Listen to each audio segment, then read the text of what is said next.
사는 게 무료할 때가 있습니다. 일상에서 흥미를 느끼지 못할 때 번아웃을 겪어도 무료함은 찾아옵니다. 낙담할 필요는 없습니다.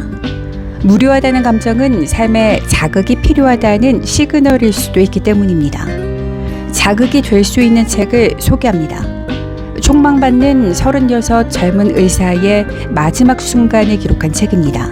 그의 이야기가 살아갈 의미를 찾는 걸 도와줄 겁니다. 번아웃을 자주 겪는다면 다시 도약하는 힘을 선사할 겁니다. 더북 시작합니다.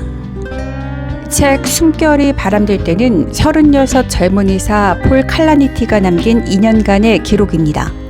전문의를 앞둔 신경외과 레지던트 마지막 해, 혹독한 수련 생활이 끝나갈 무렵 폐암 사기 판정을 받습니다. 최고의 의사로 손꼽혔고 여러 대학교에서 교수 자리를 제안받는 등 꿈꾸던 미래가 펼쳐질 무렵 암이 찾아온 겁니다. 이 책은 출간 즉시 아마존과 뉴욕타임스 베스트셀러 1위에 올랐으며 전 세계 38개국에서 출간됐습니다. 수많은 호평 중 어떻게 죽을 것인가를 쓴 아툴 가완디의 평을 인용하겠습니다. 숨결이 바람돌 때는 삶에 대해 많은 것을 가르쳐주는 감동적이고 슬프고 너무 아름다운 책이다. 아툴 가완디의 평처럼 이 책은 죽음을 앞두고 죽어가는 대신 살아가는 것을 선택한 고뇌와 결단, 숨이 다한 후에도 이어지는 사랑과 가치가 무엇인지를 보여줍니다. 저는 이 책을 읽게 된 계기가 호스피스 의사 박중철이 쓴 나는 친절한 죽음을 원한다를 접하면서였습니다. 책 나는 친절한 죽음을 원한다에서 소개한 폴 칼라니티와 그의 주치의 에마의 짧은 대화가 와닿았습니다. 에마가 폴이 자신의 정체성을 잃지 않은 채 삶을 마무리할 수 있도록 이끌어주는 점이 감동적이었습니다.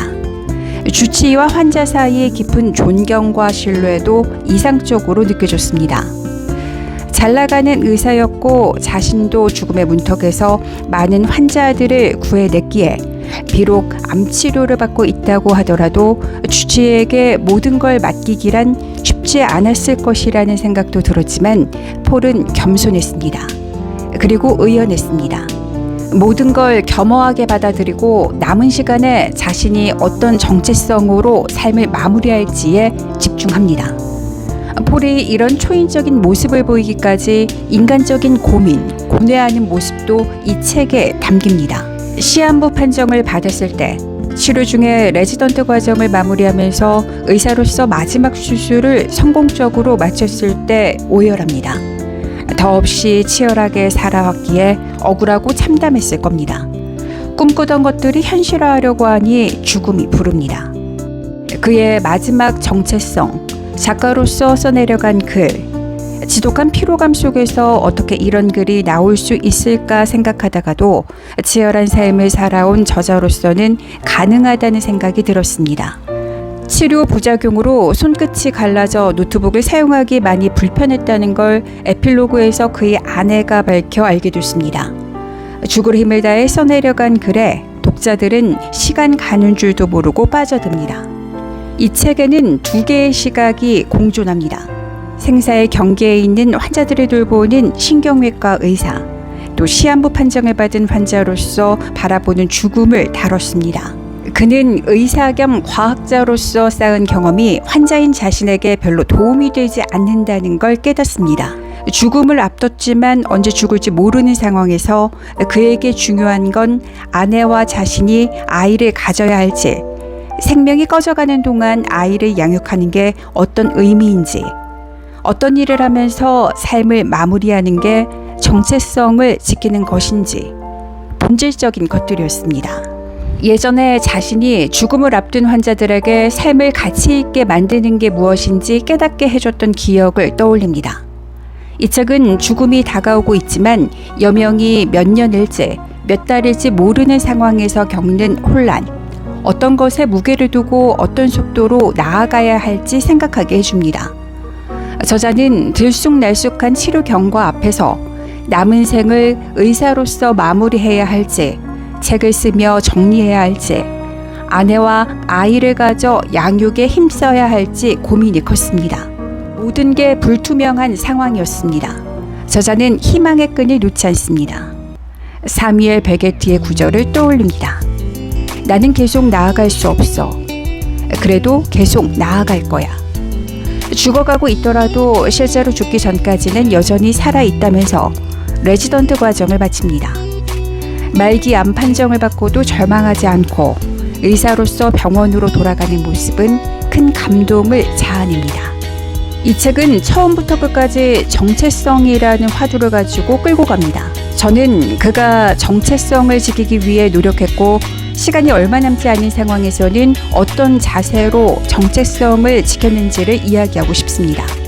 폴은 어려서부터 자신에게 가장 중요한 게 뭔지 늘 고민하고 탐구하는 사람이었습니다. 스탠퍼드대에서 영문학과 생물학을 공부했고 영문학으로 석사 학위를 받았지만 의학을 공부하기로 결정했습니다.